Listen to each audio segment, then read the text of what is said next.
Good afternoon, students. നമ്മൾ കഴിഞ്ഞ ക്ലാസ്സിൽ യൂളേഴ്സ് തിയറി അതുപോലെ തന്നെ ബക്ക്ലിംഗ് ലോഡിന്റെ ഇക്വേഷൻ യൂളേഴ്സ് ഇക്വേഷൻ അത് നമ്മൾ ഡിസ്കസ് ചെയ്തു.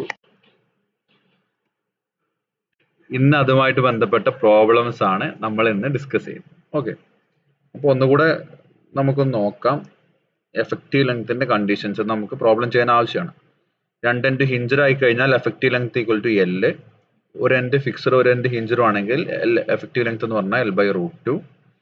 രണ്ടെൻഡും ഫിക്സഡ് ആവുമ്പോൾ എഫക്റ്റീവ് ലെങ്ത് L/2, ഒരു എൻഡ് ഫിക്സഡും അതർ എൻഡ് ഫ്രീ ആവുമ്പോൾ എഫക്റ്റീവ് എന്ന് പറയുന്നത് 2L. ഓക്കെ, യൂളേഴ്സ് ഇക്വേഷൻ എന്ന് പറയുന്നത് P equal to pi square EI by L effective square, pi square EI by L effective square. ഇതിൽ എങ്ങനെ ബക്ക്ലിംഗ് ലോഡ് കണ്ടുപിടിക്കുക, അതുമായിട്ട് ബന്ധപ്പെട്ട ഒരു 4 പ്രോബ്ലം ആണ് നമ്മളിന്ന് ഡിസ്കസ് ചെയ്യുന്നത്. ഇതിൽ ആദ്യം നമ്മൾ റെക്ടാങ്കുലർ സെക്ഷൻ ആയിട്ടുള്ള റെക്ടാങ്കുലർ ക്രോസ് സെക്ഷൻ ഉള്ള കോളംസിന്റെ ബക്ക്ലിംഗ് ലോഡാണ് ആദ്യം കണ്ടുപിടിക്കുന്നത്, പിന്നെ ഒരു സർക്കുലർ കോളത്തിന്റെ. ഓക്കെ, അതുമായിട്ട് ബന്ധപ്പെട്ട കുറച്ചധികം പ്രോബ്ലംസ് ഈ അടുത്ത ക്ലാസ്സിലും പ്രോബ്ലംസ് തന്നെ ആയിരിക്കും. First question, a solid rectangular column of length 4 meter is having a cross section of 200 mm by 100 mm. If the ends of the members are hinged, find the Euler's crippling load. Take E equal to 200 kN per mm square. അപ്പോൾ Euler's crippling load കണ്ടുപിടിക്കാൻ അല്ലെങ്കിൽ buckling load കണ്ടുപിടിക്കാനാണ് question. ക്വസ്റ്റ്യനിൽ തന്നിട്ടുള്ള datas length തന്നിട്ടുണ്ട്. കോളത്തിന്റെ length എന്ന് പറയുന്നത് actual length അല്ലേ, actual length തന്നിട്ടുണ്ട്. Cross section 200 mm by 100 mm തന്നിട്ടുണ്ട്. യങ്സ് മോഡുലസിന്റെ വാല്യൂ ഇന്റെ വാല്യൂ തന്നിട്ടുണ്ട് 200 × 200 kN/mm². ഇവിടെ ശ്രദ്ധിക്കേണ്ട ഒരു കാര്യം, റെക്ടാങ്കുലർ ക്രോസ് സെക്ഷൻ ആണെന്ന് പറയുമ്പോൾ നോർമലി 200 mm by 100 mm എന്ന് പറയുന്നത് നോർമലി ബ്രെഡ്ത്ത് ഇൻറ്റു ഡെപ്ത് എന്നുള്ള റേഷ്യോയിലാണ് കൊടുക്കുക, ബ്രെഡ്ത്ത് ഇൻറ്റു ഡെപ്ത്. ഓക്കെ, അല്ലെങ്കിൽ ആ ഒരു ഡെസ്റ്റിനേഷനിലാണ് ഇത് എഴുതാറ്. ഇപ്പൊ 200 mm by 100 mm എന്ന് പറഞ്ഞു കഴിഞ്ഞാൽ 200 എന്ന് പറയുന്നത് ബ്രെഡ്ത്തും 100 എന്ന് പറയുന്നത് ഡെപ്തും ആണ്. അപ്പൊ ഈ പിക്ചറിൽ കാണിച്ച ഈ ഒരു സൈഡാണ് 200, 100 ഡെപ്ത്. ഓക്കെ, അപ്പൊ നമുക്ക് ഗിവൺ ഡാറ്റാസ് എന്തൊക്കെ നോക്കാം. Given data length of column is L equal to 4 meter. Okay, that is 4000 mm. നമ്മൾ എംഎമ്മിലോട്ട് കൺവേർട്ട് ചെയ്യുന്നത് ഇക്വേഷനിൽ നമ്മൾ സബ്സ്റ്റിറ്റ്യൂട്ട് ചെയ്യുന്ന ഇയുടെ വാല്യൂ ഒക്കെ Nm/mm²ആയിരിക്കും. അതുകൊണ്ട് തന്നെ നമ്മൾ മാക്സിമം ലെങ്ത് എംഎമ്മിലോട്ട് കൺവേർട്ട് ചെയ്യാണ് ഈസി. മറ്റേത് നമ്മൾ ഇ ഒക്കെ മീറ്ററിലോട്ട് കൺവേർട്ട് ചെയ്ത് കൊണ്ടുവരേണ്ടി വരും. അപ്പോൾ ഏറ്റവും സിമ്പിൾ ആയിട്ടുള്ളത് ലെങ്ത്തിനെ എംഎമ്മിലോട്ട് കൺവേർട്ട് ചെയ്തിട്ട് എഴുതാം. ബാക്കി നോർമലി ക്രോസ് സെക്ഷൻ ഒക്കെ എംഎമ്മിൽ തന്നെയാണ് തരിക. ഓക്കെ, അപ്പൊ length equal to 4 meter, that is 4000 mm. Breadth B equal to 200 mm. Depth D equal to 100 mm. ഈ തന്നിട്ടുണ്ട് 200 kN/mm² എന്നാണ് തന്നിട്ടുള്ളത്. അത് നമുക്ക് Nm/mm² കൺവേർട്ട് ചെയ്യാം. 200 × 10⁻³ ദാറ്റ് ഈസ് 2 × 10⁵ Nm/mm². നോർമലി ഒരു സ്റ്റീലിന്റെ വാല്യൂ ആണ് അല്ലെ, സ്റ്റീൽ കോളത്തിനാണ് ഇന്റെ വാല്യൂ 2 × 10⁵ വരും. ഓക്കെ, ഇനി നമുക്ക് അറിയുന്ന കാര്യം പിന്നെന്താ തന്നിട്ടുള്ളത്, if the ends of the members are hinged അല്ലെ. Ends of the members are hinged എന്ന് പറഞ്ഞു കഴിഞ്ഞാൽ ബോത്ത് എൻഡ്സ് ഹിഞ്ച്ഡ് ആണ് case. So effective length equal to actual length L effective equal to L. For both end hinged effective length L effective equal to L തന്നെയാണ് അല്ലെ. നമുക്ക് ഇനി അടുത്തത് നമ്മുടെ ഇക്വേഷൻ എന്താ, P equal to pi square EI by L effective square അല്ലെ. അതിൽ എന്താണ് അൺനോൺ, I കിട്ടണം, E അറിയാം, L effective കിട്ടി, പൈ ഓൾറെഡി കോൺസ്റ്റന്റ് ആണ്. അപ്പൊ ഐയുടെ വാല്യൂ ഇവിടെ നമ്മൾ ഡിസ്കസ് ചെയ്തിട്ടുണ്ട്. ഐ എന്ന് പറയുന്നത് ലീസ്റ്റ് മൊമെന്റ് ഓഫ് ഇനർഷ്യ അല്ലെങ്കിൽ മിനിമം മൊമെന്റ് ഓഫ് ഇനർഷ്യ. നമുക്ക് സിമെട്രിക്കൽ അല്ലാത്ത ക്രോസ് സെക്ഷൻസ് വരുമ്പോൾ, അതായത് റെക്ടാങ്കുലർ ക്രോസ് സെക്ഷൻസ് വരുന്ന കേസിൽ രണ്ട് ആക്സിസിനും കറസ്പോണ്ടിങ് ആയിട്ട് മൊമെന്റ് ഓഫ് ഇനർഷ്യ കണ്ടുപിടിച്ച് അതിൽ ഏതാണോ മിനിമം അതാണ് നമ്മൾ ഇക്വേഷനിൽ സബ്സ്റ്റിറ്റ്യൂട്ട് ചെയ്യുന്നത്. ഓക്കെ, അപ്പൊ മൊമെന്റ് ഓഫ് ഇനർഷ്യ കണ്ടുപിടിക്കാനുള്ള equation, area moment of inertia കണ്ടുപിടിക്കാനുള്ള ഇക്വേഷൻ നിങ്ങൾക്ക് അറിയാം, BD³/12. ഒരു റെക്ടാങ്കുലർ ക്രോസ് സെക്ഷൻ ആവുമ്പോൾ BD³/12.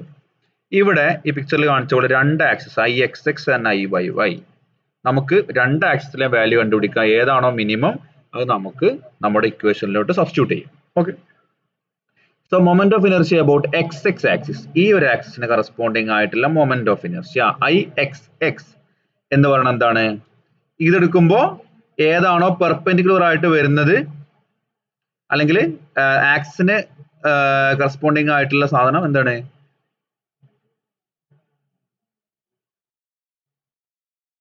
നമ്മൾ ക്യൂബ് എടുക്കും അല്ലെ.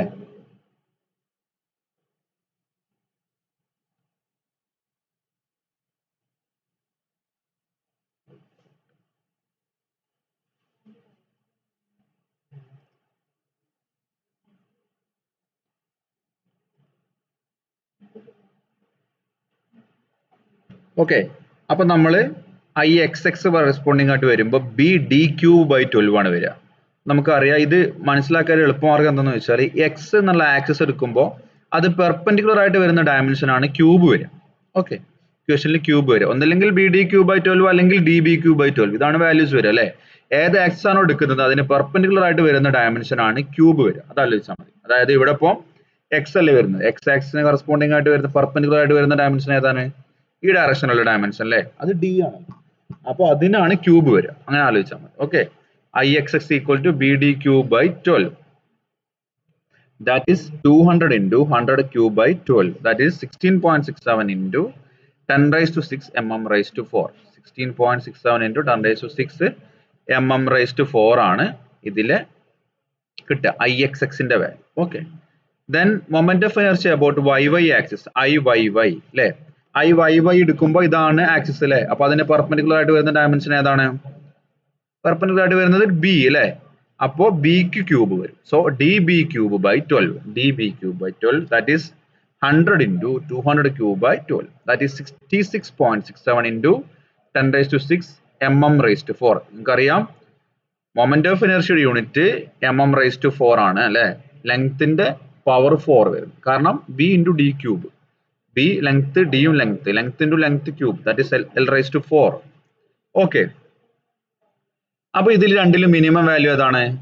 I X X 16.67, I Y Y 66.67. So I X X is minimum. So I minimum is I X X, that is equal to 16.67 into 10 raised to 6 mm raised to 4. നമുക്ക് അപ്പൊ values എല്ലാം ആയി. ഇനി direct substitution മാത്രമേ ഉള്ളൂ. We have Euler's formula for crippling load P equal to pi square E I by L effective square. So നമ്മൾ substitute ചെയ്യുന്നു. Pi value constant ആണ്, പൈ സ്ക്വയർ ഇൻറ്റു ഈ 2 into 10 raised to 5 into 16.67 into 10 raised to 6 divided by L effective is L തന്നെയാണ് അല്ലേ, ഇവിടെ both ends injured ആയതുകൊണ്ട്. So 4000 square, that will be equal to 2056,578.81 Newton. Sorry, ഇവിടെ newton ഉണ്ട്, newton. That is equal to 2056.6 kilonewton. 2056.6 kilonewton. That is Euler's crippling load for this value is, this column is 2056.6. Euler's crippling load അല്ലെങ്കിൽ മറ്റൊരു പേര് എന്താണ്? Buckling load അല്ലെ, buckling load. ഇതുമായിട്ട് ബന്ധപ്പെട്ട ഒരു പ്രോബ്ലം മസ്റ്റ് ആയിട്ടും വരും. ഓക്കെ, അപ്പൊ ശ്രദ്ധിക്കുക, നമ്മളെ വാല്യൂസ് സബ്സ്റ്റിറ്റ്യൂട്ട് ചെയ്യുക. Euler's crippling load. ഇത്തരം ക്വസ്റ്റ്യൻ കിട്ടി കഴിഞ്ഞാൽ നമ്മൾ നോക്കേണ്ടത് ആദ്യം എന്താണ് കണ്ടുപിടിക്കേണ്ടത്. ചിലപ്പോ യൂളേഴ്സ് ക്രിപ്ലിംഗ് ലോഡ് തന്നിട്ട് ലെങ്ത് കണ്ടുപിടിക്കാൻ പറയാം അല്ലെ, തിരിച്ചും ചോദിക്കാം, അല്ലെങ്കിൽ യങ്സ് മോഡുലസ് കണ്ടുപിടിക്കാൻ പറയും. അപ്പൊ ഫസ്റ്റ് ഓഫ് ഓൾ ഏതാണ് കണ്ടുപിടിക്കേണ്ടതെന്ന് നോക്കുക. പിന്നീട് ഇതിൽ ഏറ്റവും ഇമ്പോർട്ടന്റ് ആയിട്ട് ശ്രദ്ധിക്കേണ്ട എഫക്റ്റീവ് ലെങ്ത്തിന്റെ കാര്യമാണ്. എന്താണ് കണ്ടീഷൻസ് എന്ന് ക്വസ്റ്റ്യനിൽ തന്നിരിക്കും. എന്താണ് support condition? Both ends hinged ആണോ, അല്ലെങ്കിൽ ബോത്ത് എൻഡ്സ് ഫിക്സഡ് ആണോ, one end fixed and other end free ആണോ, അല്ലെങ്കിൽ one end fixed and other end hinged ആണോ എന്നുള്ള കണ്ടീഷൻ നമ്മൾ നോട്ട് ചെയ്യുക. കറസ്പോണ്ടിങ് ആയിട്ട് എഫക്റ്റീവ് ലെങ്ത് നമ്മൾ എടുക്കണം. അത് മാത്രമാണ് ഇതിലൊന്ന് ശ്രദ്ധിക്കേണ്ട കാര്യം. ഓക്കെ, ഇനി അടുത്ത ഒരു പ്രോബ്ലം കൂടെ നമുക്ക് ചെയ്യാം. A column of 6 meter long is fixed at both ends. Condition തന്നു അല്ലെ, fixed at both ends. The column is of rectangular section, cross section തന്നിട്ടുണ്ട്, റെക്ടാങ്കുലർ ആണ്. 200 mm by 100 mm, നേരത്തെ പറഞ്ഞ അതേ സൈസ് തന്നെയാണ്. Determine the Euler's crippling load for the column.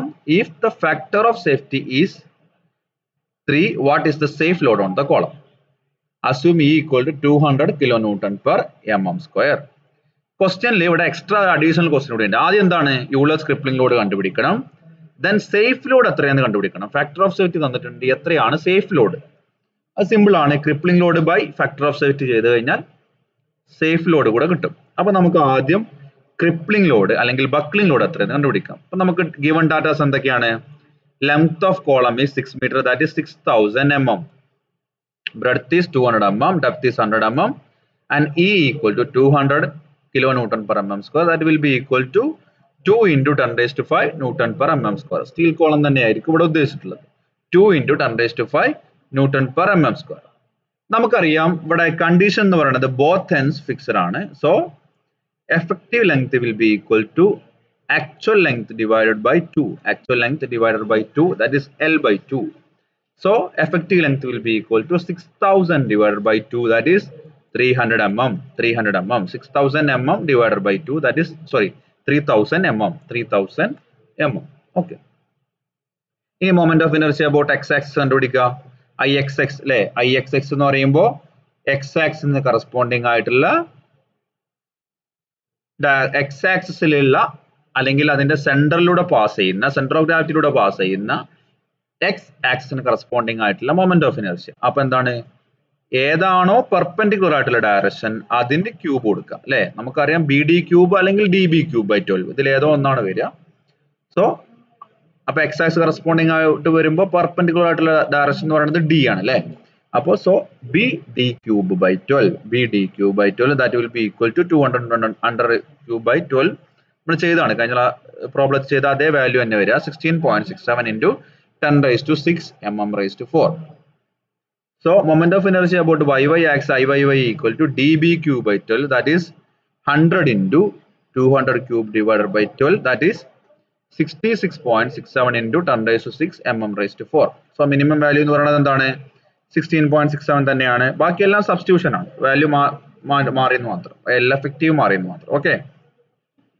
So buckling load equal to അല്ലെങ്കിൽ crippling load equal to pi square EI by L effective square, that is pi square into 2 into 10 raised to 5 into 16.67 into 10 raised to 6 by L effective, that is 3000 le, 3000 square, that will be equal to 3656140.12 Newton, that will be equal to 3656.14 kilonewton. ഇതാണ് നമ്മുടെ first question ഉള്ള answer അല്ലേ.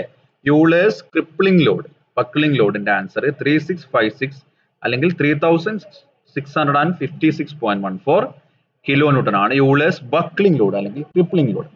ഇനി question second part കൂടെ ഉണ്ട്. എന്താണ്, factor of safety 3 ആണെങ്കിൽ safe load എത്രേ? ഫാക്ടർ ഓഫ് സേഫ്റ്റി 3 ആണെങ്കിൽ സേഫ് ലോഡ് എത്രയാണ്? Safe load on column is Euler's crippling load divided by factor of safety, that is 3656.14 divided by 3, that is 1218.7. നമ്മൾ factor of safety consider ചെയ്യുമ്പോൾ ആ കോളത്തിൽ load ചെയ്യാൻ പറ്റുന്ന maximum load എന്ന് പറയുന്നത് എത്രയാണ്? 1218. അല്ലെങ്കിൽ service load of the column എന്ന് പറയുന്നത് എന്താണ്? 1218.7 കിലോ ന്യൂട്ടൺ സർവീസ് ലോഡ് അല്ലെ. അത്രേ ലോഡ് ചെയ്യാൻ നമ്മൾ അതിന്റെ സർവീസ് ഫീൽഡിൽ സമ്മതിക്കും അല്ലെ. അതിന് ആക്ച്വൽ കപ്പാസിറ്റി എത്രയുണ്ട്? 3656.14 കിലോ ന്യൂട്ടൺ വരെ പോവാൻ അതിന് പറ്റും. പക്ഷെ നമ്മൾ സേഫ്റ്റി കൺസിഡർ ചെയ്തിട്ട് അതിനെ നമ്മൾ കുറച്ചു എന്നാണ് ആ ഫാക്ടർ ഓഫ് സേഫ്റ്റി എന്നുള്ള ടേം കൊണ്ട് ഉദ്ദേശിക്കുന്നത്. Divided by 3, that will be equal to 1218.7 kilo newton. അപ്പോൾ ഇതിന് ബേസിക് ആയിട്ടുള്ള ഇത്തരം പ്രോബ്ലംസിന്റെ ബേസിക് എന്ന് പറയുന്നത് ഈ ഒരു ഇക്വേഷൻ ആണ്, pi square EI by L effective square എന്നുള്ള ഇക്വേഷൻ ആണ്. അതിൽ നിന്ന് നമുക്ക് സബ്സ്റ്റിറ്റ്യൂഷൻ നമുക്ക് വേണ്ട കാര്യങ്ങൾ, അതുപോലെ എന്താണോ എൻ കണ്ടീഷൻ അതിന് കറസ്പോണ്ടിങ് ആയിട്ട് L effective കൊടുക്കുക, I കണ്ടുപിടിക്കുക. റെക്ടാങ്കുലർ സെക്ഷൻസ് ആവുമ്പോൾ BD ക്യൂബ് ബൈ 12 വരും. ഇനി ഒരു സ്ക്വയർ സെക്ഷൻ ആവുമ്പോൾ A raised to 4 divided by 12 വരും. സർക്കുലർ സെക്ഷൻ ആവുമ്പോൾ pi by 64 D raised to 4 വരും. സർക്കുലർ സെക്ഷൻ ആവുമ്പോൾ സിമെട്രിക് ആയതുകൊണ്ട് ഒരു ഡയറക്ഷനിൽ മാത്രം കണ്ടാൽ മതി, രണ്ട് ഡയറക്ഷനിലും സെയിം തന്നെ ആയിരിക്കും അല്ലെ, എല്ലാ ഡയറക്ഷനിലും സെയിം ആണ്. അതുപോലെ തന്നെ സ്ക്വയർ സെക്ഷൻസ്. ഓക്കെ, ഇതാണ് ഇതുമായിട്ട് ബന്ധപ്പെട്ട പ്രോബ്ലം. ഇനി ഒരു പ്രോബ്ലം റെക്ടാങ്കുലർ സെക്ഷന്റെ അടുത്തൊരു പ്രോബ്ലം കൂടെ നോക്കാം. A 200 mm by 100 mm RSJ is used as a stanchion of length 6 meter with one end fixed and other end hinged. If Ix is equal to 1.6966 into 10 raised to 8 and Iyy equal to 0.1154 into 10 raised to 8 mm raised to 4, E equal to 210 kilonewton per mm square, find Euler's crippling load. ഇവിടെ ക്വസ്റ്റ്യനിൽ തന്നിട്ടുണ്ട് RSJ എന്ന് പറഞ്ഞാൽ എന്താണ്? Rolled steel joist അല്ലെ. നമ്മുടെ rolled steel joist എന്ന് പറഞ്ഞു കഴിഞ്ഞാൽ സ്റ്റീൽ ബീമുകളാണ് ഉദ്ദേശിക്കുന്നത് അല്ലെ, ചെറിയ ബീമുകൾ, അതാണ് റോൾഡ് സ്റ്റീൽ ജോയിസ്റ്റ്. സ്റ്റാൻജിയോൺ എന്ന് പറയുന്നത് സ്റ്റീൽ കോളംസിന് പൊതുവെ പറയുന്ന പേരാണ് സ്റ്റാൻജിയോൺ. ഓക്കെ, ഹെവി ആയിട്ടുള്ള സ്റ്റീൽ കോളത്തിന് പൊതുവെ പറയുന്ന പേരാണ് സ്റ്റാൻജിയോൺ. RSJ എന്ന് പറയുന്ന റോൾഡ് സ്റ്റീൽ ജോയിസ്റ്റ്, അതായത് ഹാസ് എ സെക്ഷൻ റോൾഡ് സ്റ്റീലുകളാണ്. അതായത് അത് അങ്ങനെ ആസച്ച് മാനുഫാക്ചർ ചെയ്ത് വരുന്നതാണ്, ബിൽറ്റപ്പ് ചെയ്തെടുക്കുന്നതല്ല, സ്റ്റീൽ വെൽഡ് ചെയ്തെടുക്കുന്നതല്ല. അങ്ങനെ ഒരു നമ്മുടെ ഫാക്ടറിയിൽ എഴുതുന്നതാണ് റോൾഡ് സ്റ്റീൽ ജോയിസ്റ്റുകൾ എന്ന് ഉദ്ദേശിച്ചത്. ഓക്കെ, സ്റ്റാൻജിയോൺ എന്ന് പറയുന്നത് സ്റ്റീൽ കോളത്തിന് പറയുന്ന പേരാണ് സ്റ്റാൻജിയോൺസ്. ഓക്കെ, സോ നമുക്ക് ഇവിടെ ക്വസ്റ്റ്യന്റെ പ്രത്യേകത എന്താണ്? ക്രിപ്ലിംഗ് ലോഡാണ് കണ്ടുപിടിക്കേണ്ടത്. ക്രോസ് സെക്ഷൻ തന്നിട്ടുണ്ട്. ഇവിടെ മൊമെന്റ് ഓഫ് ഇനർഷ്യ ഡയറക്റ്റ് തന്നിട്ടുണ്ട്, നമുക്ക് ഇനി കണ്ടുപിടിക്കേണ്ട ആവശ്യമില്ല. ഓക്കെ, മൊമെന്റ് ഓഫ് ഇനർഷ്യ തന്നിട്ടുണ്ട്, ഈ വാല്യൂ തന്നിട്ടുണ്ട്, ജസ്റ്റ് സബ്സ്റ്റിറ്റ്യൂട്ട് ചെയ്യേണ്ട ആവശ്യങ്ങളേ ഉള്ളൂ. Length of column is 6 meter. ഇവിടെ one end fixed and other end hinged അല്ലെ. അപ്പൊ സപ്പോർട്ട് കണ്ടീഷൻ എന്താണ്? One end fixed and other end hinged, effective length will be L/√2. അത് മാത്രമേ ഇവിടെ ശ്രദ്ധിക്കേണ്ട കാര്യം. ഓക്കെ, നോക്കാം.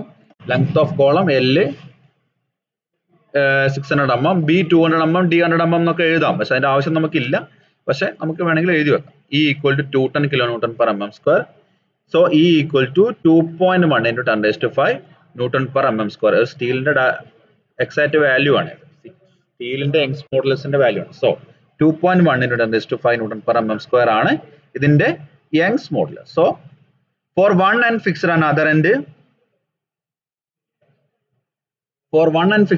ആൻഡ് ഹിഞ്ച്ഡ് കണ്ടീഷൻ ആണ് L effective equal to L/√2 നമുക്കറിയാം അല്ലെ. So 6000 divided by √2 mm.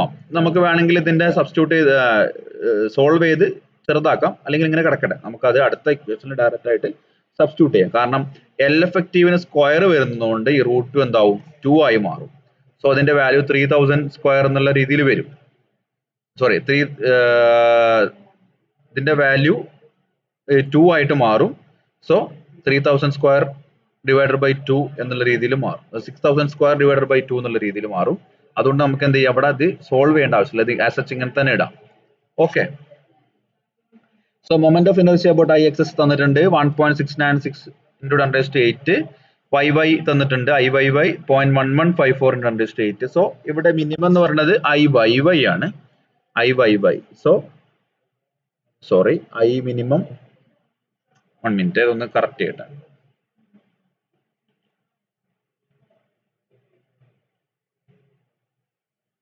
Minimum എന്ന് പറയുന്നത് IYY ആണ്. Okay, IYY equal to 0.1154 into 10⁸ mm⁴. So നമുക്ക് ഇനി ബാക്കിയെല്ലാം സബ്സ്റ്റിറ്റ്യൂഷൻ ആണ്. We have used formula for crippling load P equal to pi square EI by L effective square. So P equal to pi square EI by L effective square, pi square into 2.1 into 10⁵ into 0.1154 into 10⁸ divided by 6000 by √2 the whole square. That will be equal to 1328.8 kilonewton. 1328.8 kilonewton ആണ് Euler's buckling load. ഇത് നിങ്ങൾ ചെയ്യുമ്പോൾ ആദ്യത്തെ ഒരു problem നിങ്ങൾക്ക് substitution ഒക്കെ നിങ്ങൾക്ക് നോക്കി എഴുതാം.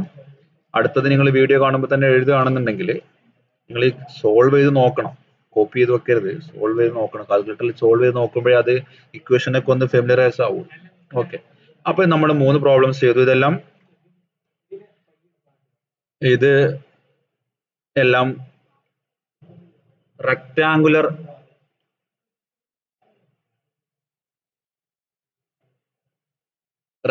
ക്രോസ് സെക്ഷന്റെ ആണ് നമ്മൾ ഡിസ്കസ് ചെയ്തത്, നമ്മൾ പ്രോബ്ലം ചെയ്തത്. ഇനി ഒരു സർക്കുലർ കോളത്തിന്റെ നമുക്കൊന്ന് നോക്കാം. സർക്കുലർ കോളം ശ്രദ്ധിക്കണം.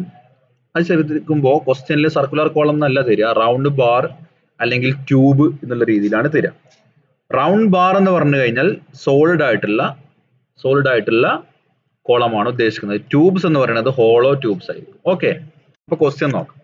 നമുക്ക് ഇനി ഒരു സർക്കുലർ കോളത്തിന്റെ കൂടെ ഡിസ്കസ് ചെയ്യാം. A solid round bar of diameter 30 mm is used as a strut with both ends fixed. The bar has buckled under an axial load of 25 kilonewton. Determine the length of the bar if E equal to 100 kilonewton/mm². ഇവിടെ question indirect ആയിട്ടാണ് ചോദിച്ചിട്ടുള്ളത്. Axial load അല്ലെങ്കിൽ Euler's buckling load അല്ലെങ്കിൽ crippling load തന്നിട്ടുണ്ട്. Length ആണ് ചോദിച്ചത്. Round bar ആണ്, length ആണ് ഇവിടെ കാണാൻ പറഞ്ഞിട്ടുള്ളത്. So N condition both ends fixed ആണ്. അപ്പൊ നമുക്ക് നോക്കാം. Given data, diameter of column is D equal to 30 mm. 30 mm ആണ് diameter of column.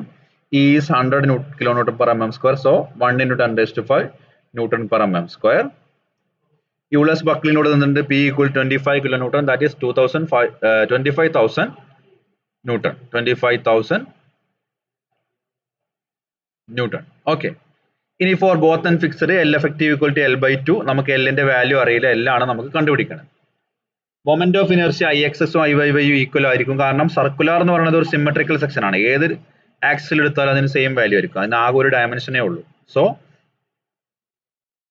pi by 64 into d raised to 4. That is equal to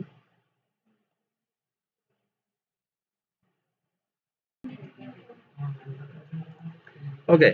അപ്പോൾ നമ്മൾ moment of inertia of circular section Ix is equal to I by V equal to pi by 64 d raised to 4. That is pi into 30 raised to 4 by 64. Okay. അപ്പോൾ നമുക്ക് substitute ചെയ്യുമ്പോൾ കിട്ടുന്ന value 39760.78 mm raised to 4. ഇനി ഒന്നുമില്ല, നമ്മൾ direct substitute ചെയ്യുന്നു. L കണ്ടുപിടിക്കണം. നമുക്ക് P അറിയാം, L കണ്ടുപിടിക്കണം. Okay.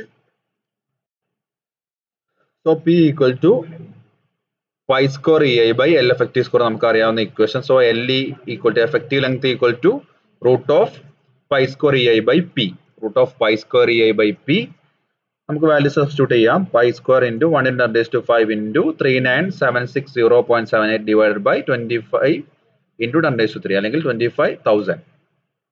So L effective will be equal to 1252.87 mm. നമുക്ക് L effective കിട്ടി അല്ലേ? നമുക്ക് കിട്ടുന്നത് എന്താണ്? ആക്ച്വൽ ലെങ്ത് ആണ്, എഫക്റ്റീവ് ലെങ്ത് അല്ല. കോളം ബോത്ത് എൻഡ്സ് ഫിക്സ്ഡ് ആയതുകൊണ്ട് എഫക്റ്റീവ് ലെങ്ത് എന്ന് പറഞ്ഞാൽ ഞാൻ എന്താണ്? L/2. Effective length is L/2. So actual length of the column will be L equal to L effective into 2. That is 1252.87 into 2. That is 2505.74 mm. 2505.74 mm. So നമ്മുടെ ക്വസ്റ്റ്യനിലെ actual length of the strut will be equal to round ചെയ്യാം 2.5 metre. 2.5 metre round ചെയ്തതല്ല, നമ്മൾ മീറ്ററിലോട്ട് convert ചെയ്യുമ്പോൾ ഏകദേശം 2.50574 എന്നൊക്കെ വരും. So 2.50 meter. ഇതാണ് ഈ ഒരു ക്വസ്റ്റ്യൻ. അപ്പൊ നമുക്ക് ഈ രീതിയിലുള്ള ക്വസ്റ്റ്യൻസ് എക്സ്പെക്ട് ചെയ്യാം. വേണമെങ്കിൽ നമുക്ക് ഇപ്പോൾ ബക്ലിങ്ങിലോട്ട് തന്നിട്ട് ആ മെറ്റീരിയലിന്റെ യങ്സ് മോഡുലസ് കണ്ടുപിടിക്കാൻ പറയാം. അങ്ങനത്തെ ക്വസ്റ്റ്യൻസും വരാം. ഓക്കെ. ഇപ്പൊ ഇവിടെ ക്വസ്റ്റ്യൻ പറഞ്ഞിട്ടുള്ള ലെങ്ത് കണ്ടുപിടിക്കാനാണ്. What is the length of the strut? Okay. ഇപ്പൊ 4 പ്രോബ്ലംസ് ആണ് ഇത്. നിങ്ങൾ എന്താ സ്വയം ചെയ്തു നോക്കണം, കോപ്പി ചെയ്ത് വെക്കരുത്. അപ്പൊ ഇത് ഈസി ആണ്. ആ ഒരു ഇക്വേഷൻ മാത്രം pi square EI by L effective square എന്ന് പറഞ്ഞ ഇക്വേഷൻ മാത്രം അറിഞ്ഞു കഴിഞ്ഞാൽ നമുക്ക് ഈ പ്രോബ്ലം ഈസി ആയിട്ട് ചെയ്യാൻ പറ്റും. കൂടുതൽ കോംപ്ലിക്കേഷൻസ് ഒന്നുമില്ല, കറക്റ്റ് വാല്യൂസും കിട്ടും. എന്തെങ്കിലും ഡൗട്ടുകൾ ഉണ്ടെങ്കിൽ ചോദിക്കുക. അടുത്ത ക്ലാസ്സിലും ഇതുമായിട്ട് ബന്ധപ്പെട്ട പ്രോബ്ലംസ് തന്നെ നമുക്ക് ഡിസ്കസ് ചെയ്യും. ഓക്കെ. ഒരു ഹോളോ സർക്കുലർ സെക്ഷൻസ് വരുമ്പോൾ എങ്ങനെ ചെയ്യാന്നുള്ളതും അറിയാം. ഇക്വേഷൻ ഐയുടെ വാല്യൂ മാത്രമേ മാറുള്ളൂ. pi by 64 d raised to 4 minus pi by 64 d raised small d raised to 4 എന്ന് പറയുന്ന ഇക്വേഷനും കൂടെ വരും. ഓക്കെ. ഇത്രയാണ്. ഇതുമായിട്ട് ബന്ധപ്പെട്ട കുറച്ച് പ്രോബ്ലംസ് ഞാൻ പിന്നീട് തരാം നിങ്ങൾക്ക് വീട്ടിൽ നിന്ന് ചെയ്യാൻ. ഓക്കെ. Anyway thank you.